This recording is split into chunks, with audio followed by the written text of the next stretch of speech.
disse o Senhor a Moisés: envia homens que espiem a terra de Canaã, que hei de dar aos filhos de Israel.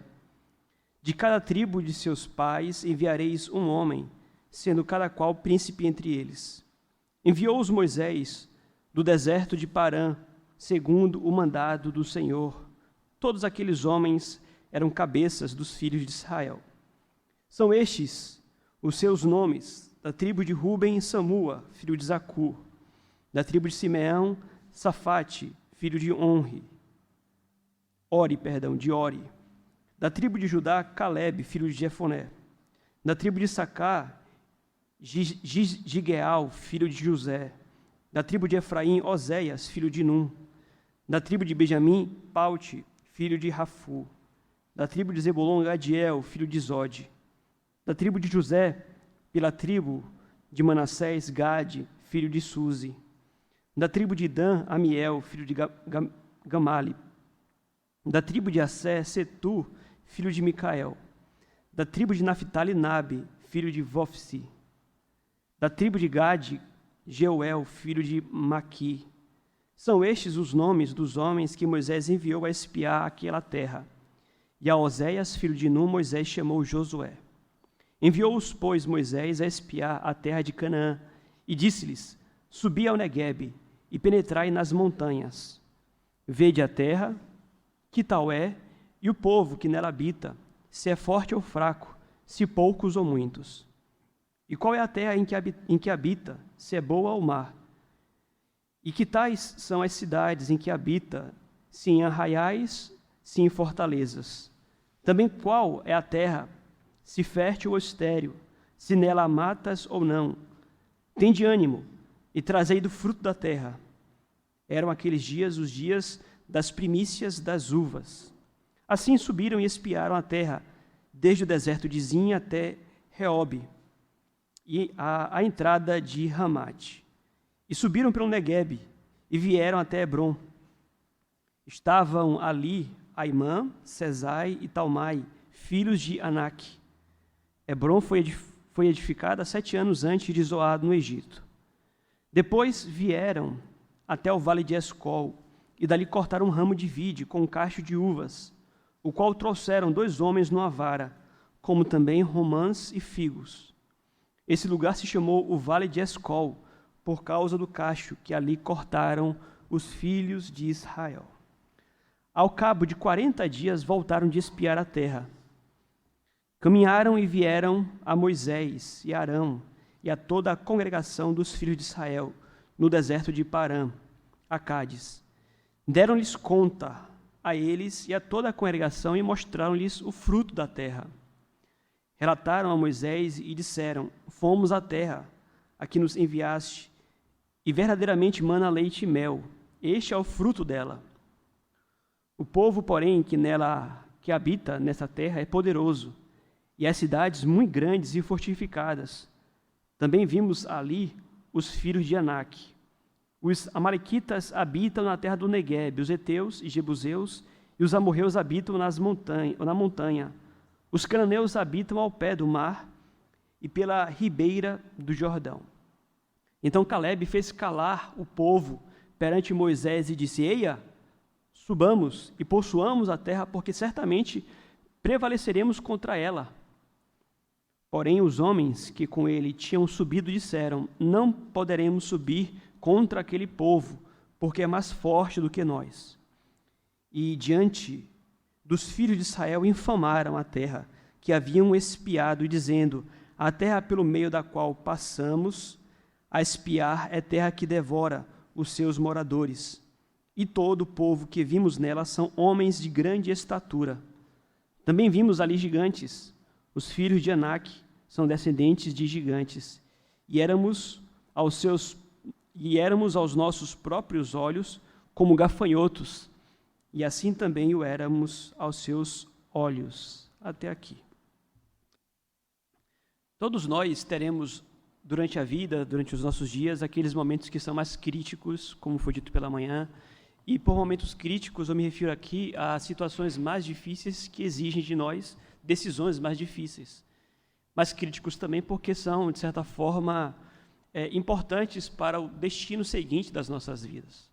Assim também é com o povo de Deus. A igreja, ela peregrina por esta terra, nós temos dias mais tranquilos, mas dias também mais críticos, circunstâncias difíceis, decisões difíceis, e é muito importante que nós estejamos prontos para sabermos reagir corretamente para quando tais dias chegarem. Hoje pela manhã, nós tomamos esse episódio aqui para aprendermos, à luz da palavra de Deus, 2 preciosas instruções para momentos de crise, em especial com respeito ao povo de Deus. Então, fizemos a seguinte pergunta pela manhã: o que fazer quando a igreja está em crise? E com base no exemplo de Josué, na reação de Josué aqui, neste momento aqui tão importante, nós aprendemos que, em primeiro lugar, devemos dar mais crédito à palavra de Deus do que a homens, por mais numerosos e importantes que sejam. Vimos que os espiões, eles eram líderes das tribos, eram pessoas importantes, príncipes, portanto, eram líderes em Israel, e vimos como eles tinham ao lado deles o apoio de toda uma nação. Então, de um lado, tínhamos os líderes, e tínhamos, inclusive, a nação quase toda, e de outro, poucos, Josué, Calebe e Moisés. Então, quando tais dias chegarem, nós precisamos saber que a nossa solução não deve estar necessariamente na maioria, e nem mesmo na liderança. A nossa solução toda a vida estará na palavra de Deus, e cabe à maioria e à liderança estarem de conformidade com a palavra de Deus. Falamos sobre isso. Vimos também que em tais momentos é muito importante que nós tenhamos o cuidado para não estarmos dentre aquele bando que passam simplesmente a desanimar o povo de Deus. Nós fizemos um contraste aqui entre os espiões, que simplesmente passaram a murmurar, a reclamar, a desanimar e dizer nós não podemos, nós não conseguimos, e contrastamos estes com Josué e com Calebe, que diz, eia, vamos. E comentamos aqui que, infelizmente, é realidade, no povo de Deus existem os 2 grupos. Existem aqueles aqui que vão enfrentar as lutas da nossa igreja, nós vamos ter dias difíceis, e que vão animar uns aos outros, e que vão animar aqueles que estão desanimados, desigrejados, aqueles que estão esfriados na fé e tudo mais, e outros que simplesmente irão criticar, reclamar, muito cuidado, porque isto é próprio para os momentos críticos. Quando chegarem, não nos comportemos desta forma. Nesta noite, eu quero trazer as razões pelas quais nós devemos dar crédito à palavra de Deus em tais momentos. Então, se pela manhã a pergunta foi o que fazer, hoje à noite a pergunta será por que agir desta forma?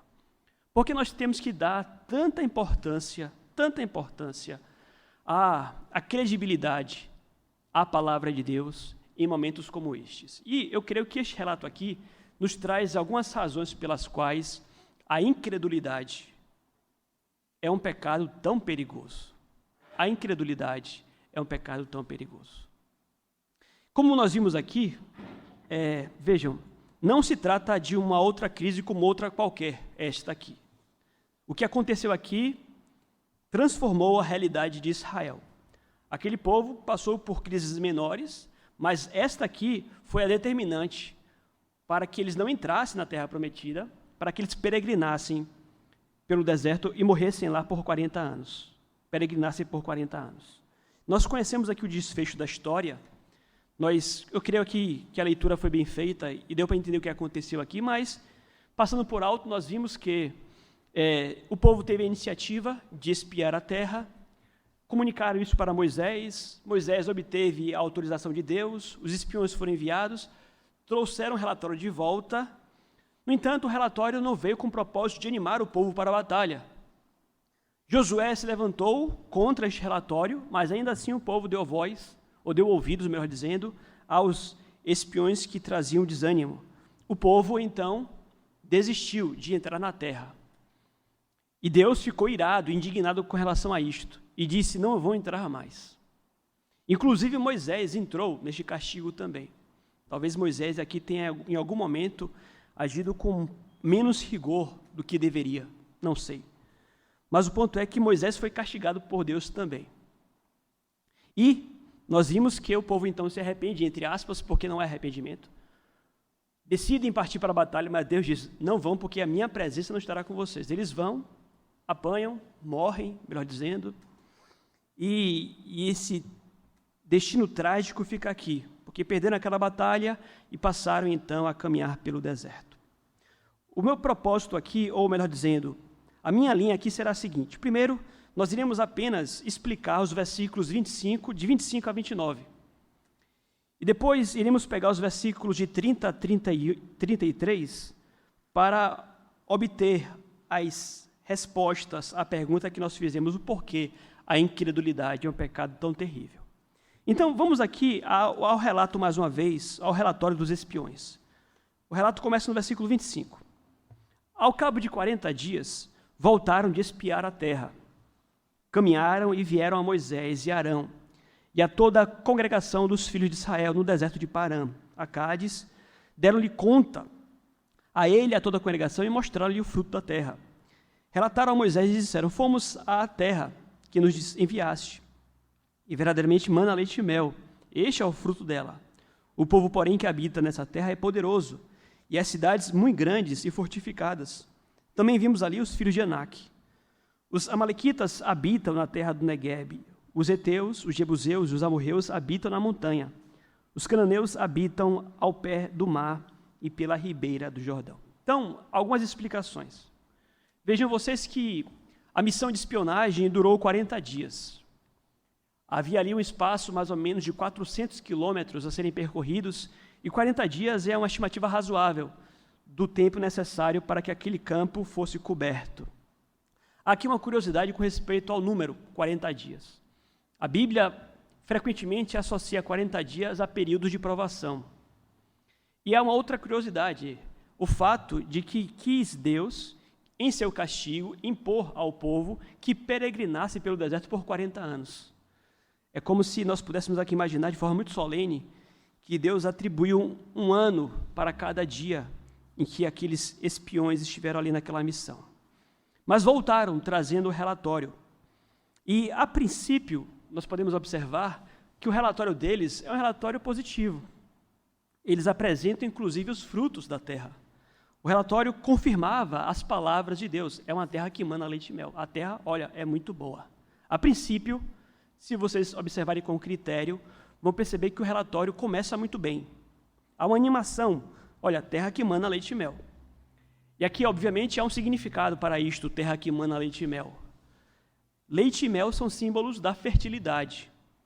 Ou seja, o relatório apontava o fato de que realmente Deus havia providenciado para o seu povo uma terra excelente. Terra que ele lhes proveu o sustento, mas também o deleite.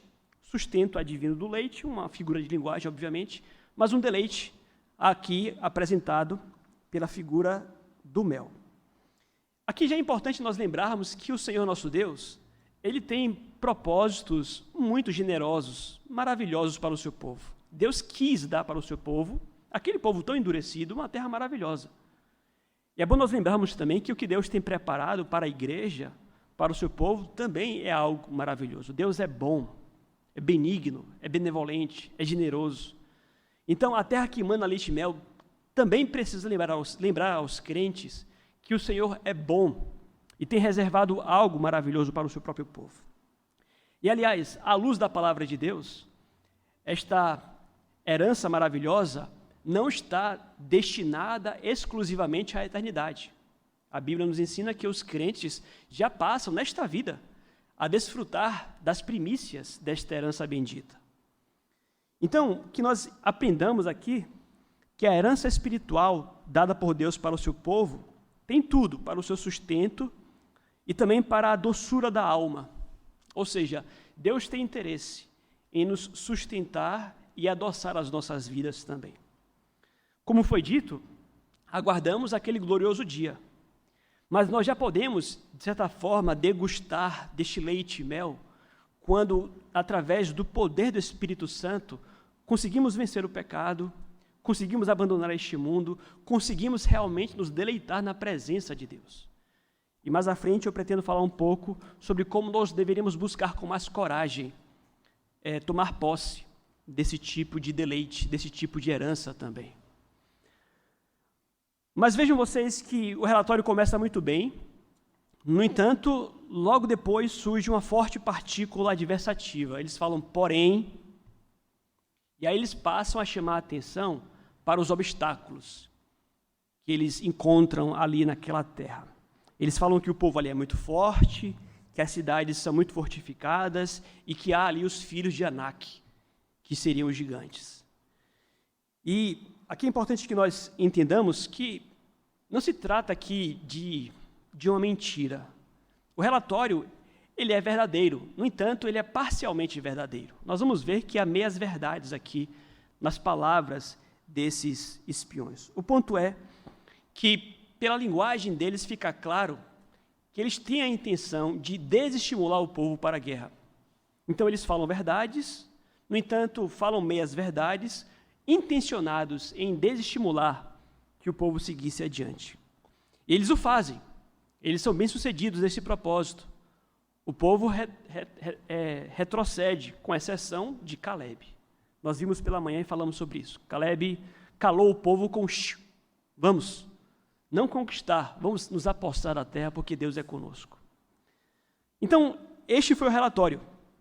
Voltamos então à pergunta que trouxemos aqui na introdução. O porquê nós precisamos confiar na palavra de Deus acima de qualquer coisa, de qualquer ideia mirabolante, de qualquer ciência, de qualquer intelecto, de qualquer genialidade, porque a palavra de Deus, ela deve estar guardada com todo o cuidado em nosso coração. A primeira razão é porque a incredulidade questiona o caráter de Deus e rebela-se contra a vontade dele.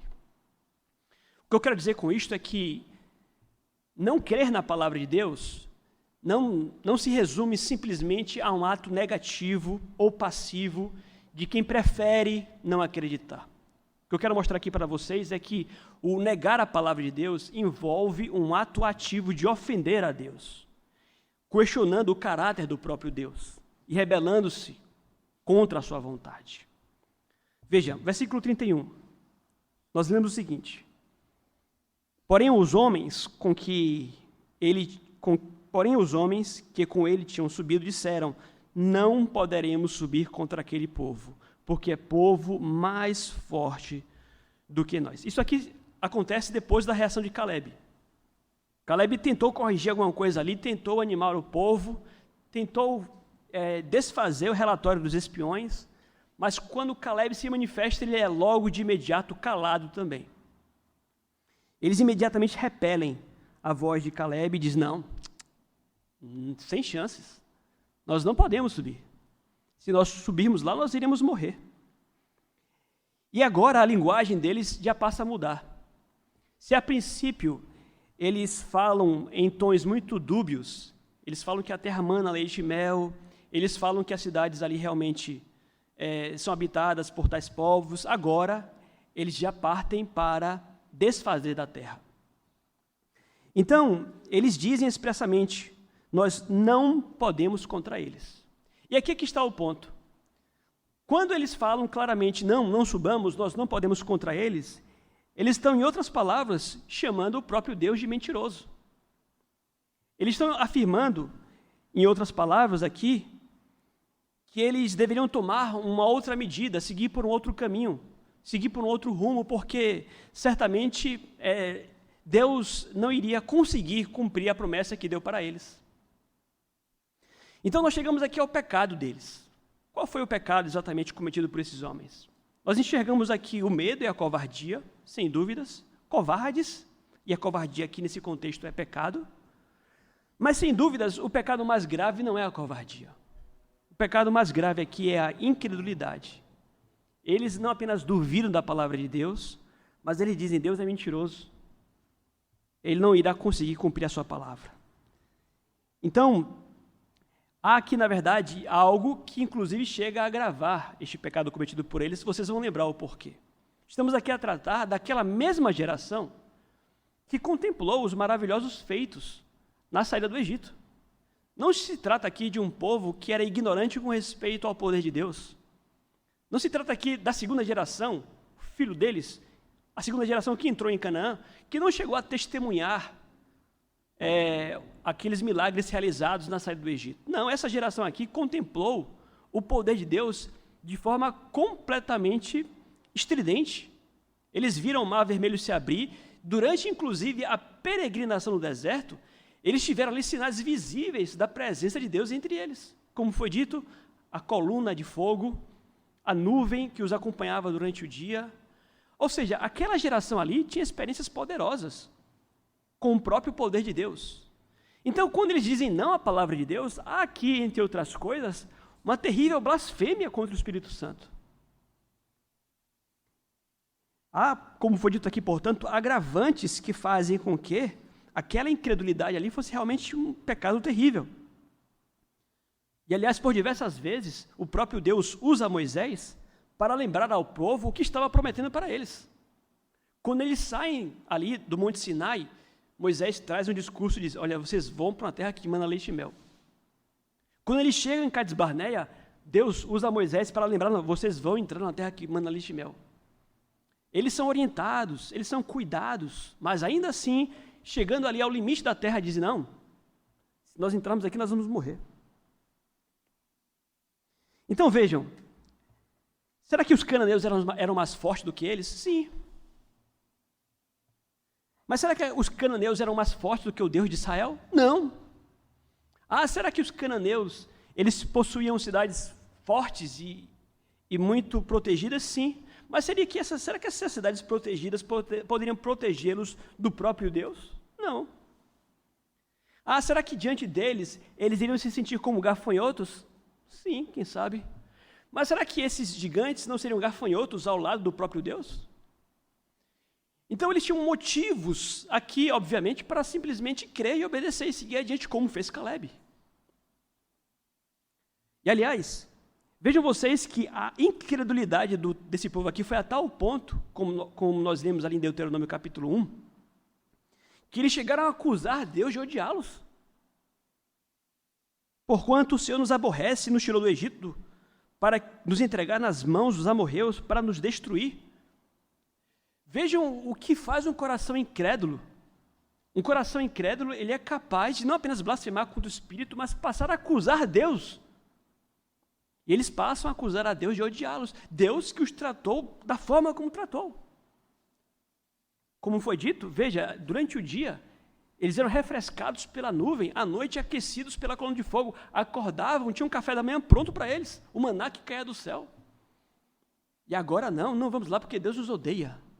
Vejam vocês que o ponto aqui qual é? O que a incredulidade é capaz de fazer. Eles atingiram um nível muito baixo em sua incredulidade. Então, o que é que eles estavam dizendo em outras palavras? O próprio Deus não pode cumprir a sua palavra. E eles passam, então, a desmentir Deus.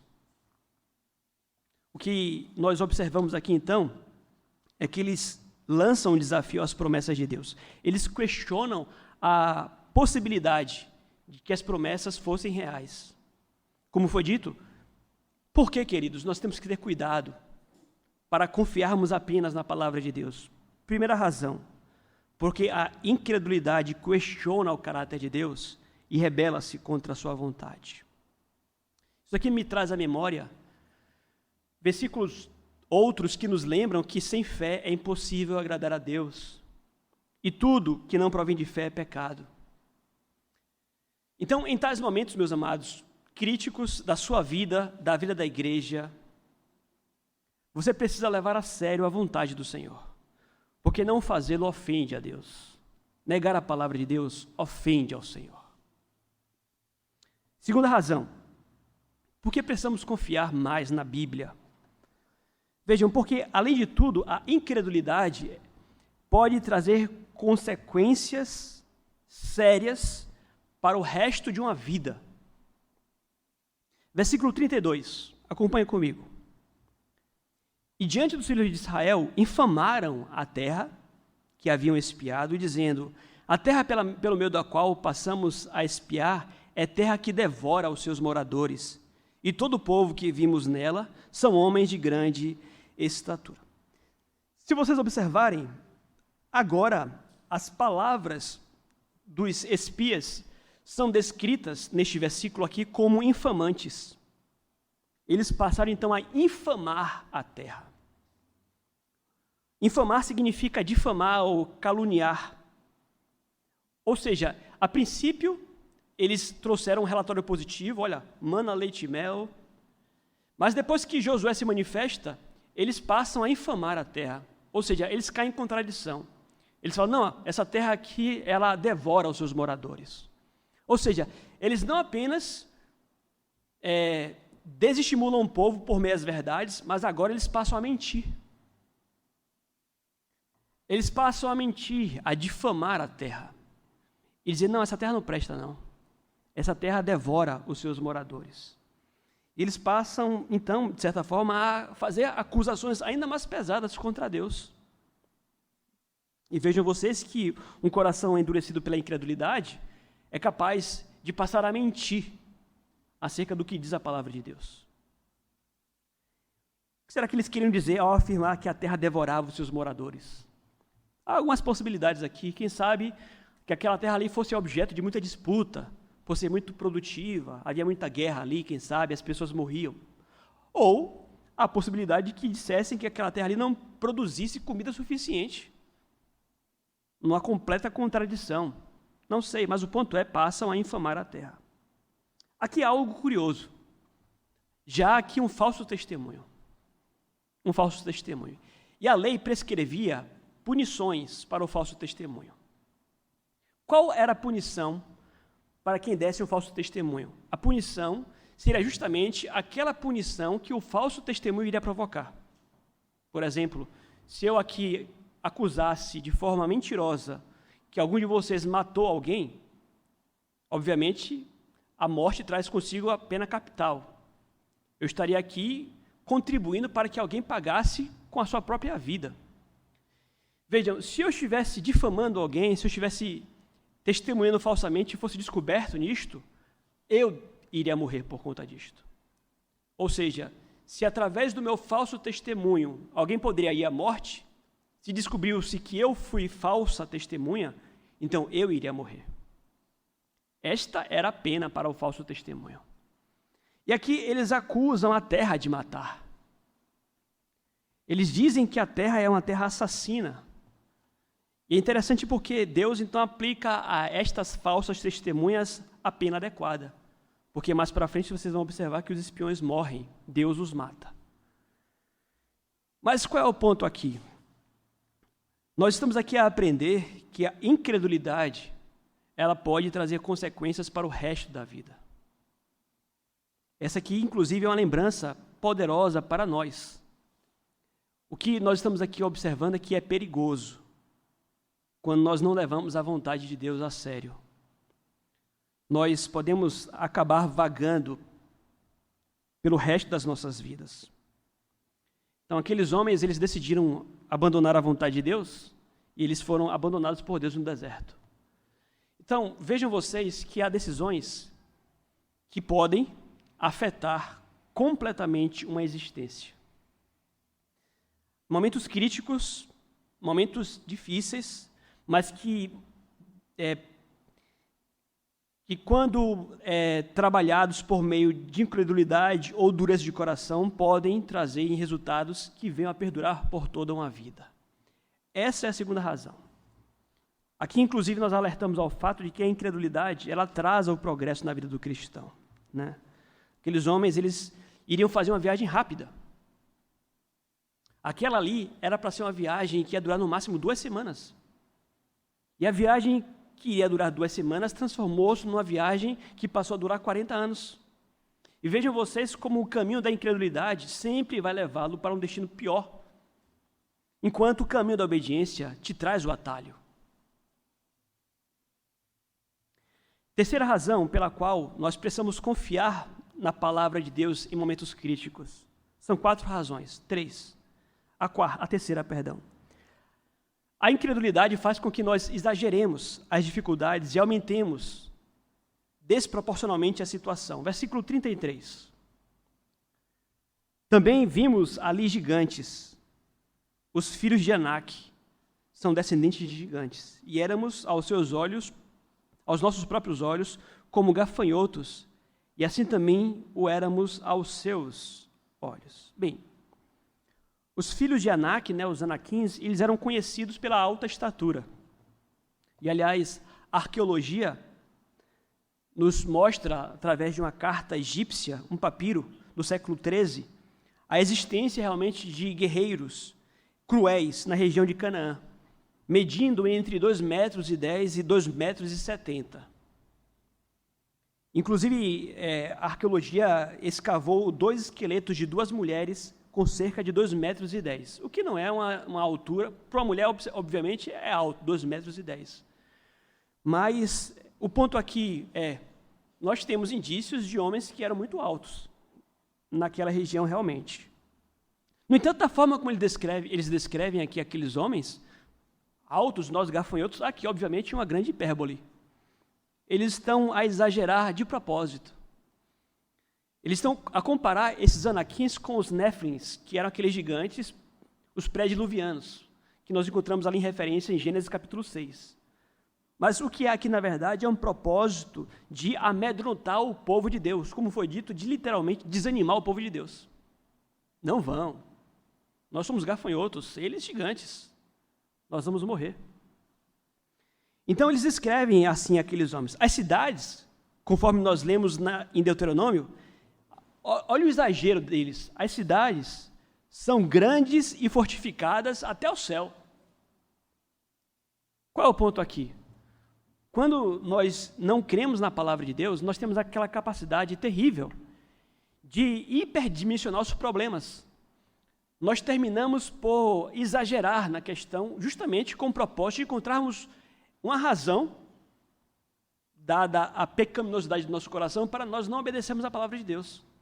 Não, é muito difícil, é terrível, é impossível, não tem jeito, nós não vamos conseguir, é desumano, você não consegue, é demais para você. E a incredulidade faz com que você se convença de que obedecer a palavra de Deus é impossível. Mas veja, é mentira.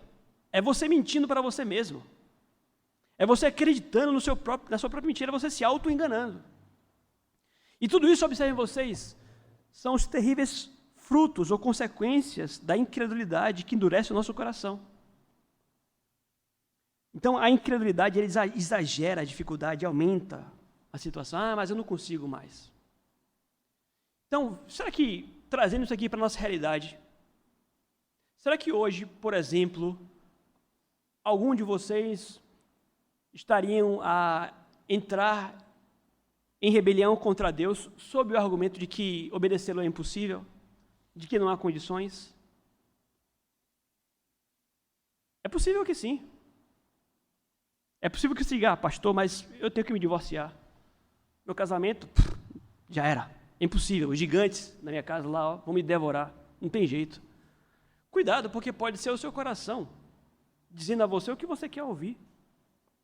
O seu coração endurecido, o que quer, no fim das contas, hiperdimensionar problemas que estão à sua volta. A quarta e última razão pela qual temos que ter cuidado com a incredulidade. Vejam, Deus prova a fé do seu povo, justamente para que eles possam se certificar da própria fé e para que possam crescer espiritualmente. Porque há uma pergunta a ser feita aqui, pergunta que nós apresentamos no Sermão da Manhã. Vejam, quem teve a ideia de espionar a terra foi o próprio povo. E pediram para Moisés e tiveram a autorização de Deus. E vimos que espiar a terra em si não era pecado. Josué fez isso depois. E foi bom. Encontraram da Raabe e não teve problemas. Espiar a terra em si não era pecado. Mas vimos que depois daquela espionagem caíram em tentação diante do relatório. Talvez não devessem ter espionado. Mas o ponto é, Deus permitiu. E a pergunta é, por que será que Deus permitiu? Será que Deus não teria feito melhor em dizer, não, Moisés, não permita com que esses homens espiem a terra. Entre na terra sem espioná-la. Sim, Deus poderia, mas Deus não quis.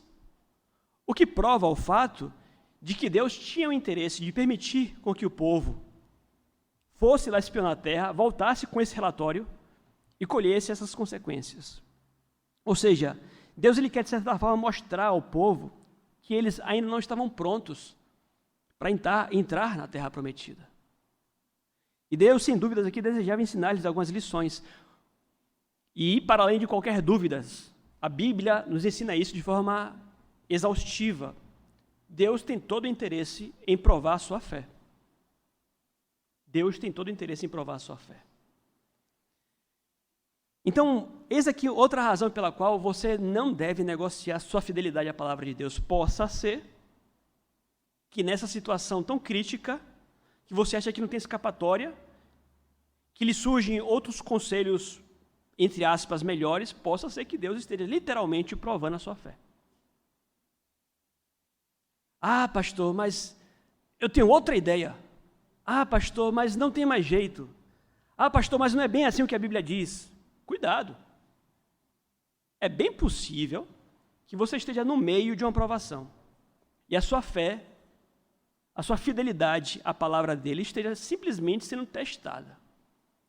Porque se você me disser que a sua fé não precisa ser testada, ele diria que você não tem fé coisa nenhuma. Eu lhe pergunto, você é crente? E você me diz, sou crente, pastor. Dizer que é crente é fácil. Como é que nós podemos provar se a pessoa é realmente crente ou não? Tem ou não fé? É por meio da prova. Vamos testar isso aí. Vamos provar isso aí. Como? Situações críticas. Momentos críticos. Vamos ver. E Deus, então, ele prepara essas ocasiões para testar a fé. Então, Deus prova a fé do seu povo para que certifiquem-se de que ela é autêntica e cresçam espiritualmente. Uma fé que não pode ser provada não é digna de confiança. Será que o povo de Deus vai crer na palavra de Deus? Então vejam, nós temos aquele momento da teoria e temos o momento da prática. Todos nós aqui estamos cheios de teoria. Bom, teoria é maravilhoso. Estudar Bíblia, Bíblia, Bíblia, Bíblia, domingo após domingo. Mas quando nós saímos daqui, é que vem a prática. Então, eles tiveram instrução, receberam a lei, os levitas, tudo mais, mas na hora da prática, mostraram que não criam na palavra de Deus. Então, vejam que, no fim, o que é que eles observaram? Eles chegaram ali na terra e começaram a calcular se deveriam entrar na terra de acordo com a sua perspectiva. Eles colocaram ali, para o relatório deles, a própria perspectiva de que entrariam se tivessem condições confortáveis para isto. Se fosse muito difícil, eles não entrariam, mas Deus queria que fosse difícil. Deus queria que a entrada fosse difícil contra gigantes, justamente para que o nome dele fosse glorificado.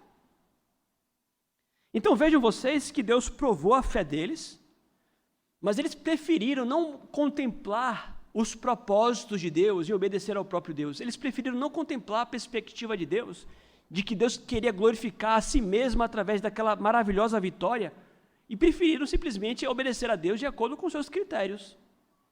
Ah, está confortável, então obedeço. Não está confortável, então não obedeço. Então vejam que a incredulidade, inclusive, priva a Deus da sua glória. Porque eles deveriam entrar obedecendo aos trancos e barrancos, se necessário, mas para que Deus fosse glorificado. Mas eles não estavam nem aí para a glória de Deus. Eles queriam conforto. Eles queriam um povo fácil de vencer. Eles queriam uma batalha fácil. Então vejam vocês que a incredulidade ela é terrível. E é por essa razão que nós devemos ter todo cuidado para a obediência à palavra de Deus. Eu quero apontar ainda por fim aqui, e vejam vocês, Deus deseja que seus filhos tomem posse dos privilégios espirituais que lhes tem dado. Como eu já anunciei aqui nesta mensagem, vejam vocês, Deus, ele tem propósitos maravilhosos para o seu povo. Deus tem preparado uma herança maravilhosa, e obviamente nós apontamos para a eternidade, para a glória, mas esta herança, ela já pode ser desfrutada aqui nesta vida. E frequentemente crentes não se apossam dessa herança, me refiro aqui ao poder do Espírito Santo. Crentes não se apossam por questões de incredulidade, de desobediência e terminam por atrasar-se na conquista de, entre aspas, da sua terra prometida. O que eu quero dizer é que todos nós aqui estamos com a faca e com o queijo na mão, para que possamos, de fato, viver das plenitudes da alegria do Espírito Santo. E para isso, o que precisamos é declarar guerra, é ir adiante, é batalhar contra o mundo, contra a carne, contra o diabo, é realmente enfrentarmos os gigantes. Precisamos, de fato, tomar posse. E quando as igrejas neopentecostais falam de você tomar posse, é interessante, né? As igrejas pentecostais ou neopentecostais, elas falam em tomar posse de dinheiro, de prosperidade financeira. Não é isso que a Bíblia ensina. Tomar posse aqui é você se apossar, na verdade, dos benefícios espirituais obtidos por Cristo na cruz a seu favor. E isso começa aqui agora. É a possibilidade de uma vida livre da escravidão do pecado. É a possibilidade de uma vida realmente livre. Somos pecadores, mas podemos, porque o Espírito Santo nos foi dado. Então vejam quantos são os crentes que se atrasam. Se atrasam porque são teimosos, desobedientes, duros de coração, querem ao seu modo, querem ao seu jeito, querem de acordo com o seu conforto, quando precisam, com coragem, com confiança, enfrentar de acordo com os critérios da palavra de Deus. Quantas vezes nós frustramos os nossos próprios desejos devido à nossa própria incredulidade? Ou seja, grande parte das suas frustrações, ou porque você não está onde gostaria de estar, é em decorrência da sua incredulidade. Da sua incredulidade. Vejam vocês então o quão terrível é a incredulidade. Então o que nós devemos fazer? Nós devemos parar de olhar esta vida com os olhos da carne. Nós devemos parar de enxergar os gigantes e de temer os gigantes. Nós devemos viver esta vida com os olhos da fé. Muitas vezes caminhamos por aquilo que vemos e não pela fé. Devemos ter a nossa fé e esperança em Deus. Devemos entender que não estamos aqui atrás de conforto, porque Cristo disse, não só de pão viverá o homem, mas de toda palavra que procede da boca de Deus, ou seja, às vezes é na base do sofrimento mesmo. E você é atrás de conforto, e você é atrás de atalhos, de vida fácil, quando Deus quer você lá no campo de batalha. Devemos abandonar os raciocínios sofisticados e confiar na palavra de Deus. Por que isso? Porque aquele relatório daqueles espiões foi digno de nota 10. Relatório caprichado. Relatório altamente sofisticado. Trouxeram os frutos da terra, ali moram aqueles, ali moram aqueles, ali moram aqueles. Trouxeram ali as evidências, entre aspas, científicas, para que Deus não fosse obedecido. E nós somos craques nisto. Nós somos ótimos em elaborarmos para nós mesmos razões muito bem elaboradas e sofisticadas para abandonarmos a simplicidade da palavra de Deus. Cuidado. Cuidado para que a sua incredulidade não esteja maquiada por meio de sofismas, de muita criatividade, de malabarismos que fazem você acreditar que não obedecer é melhor. Que Deus nos ajude, meus amados, a que nós possamos seguir como Caleb, como falamos pela manhã, como Josué, simplesmente confiando e obedecendo a palavra de Deus.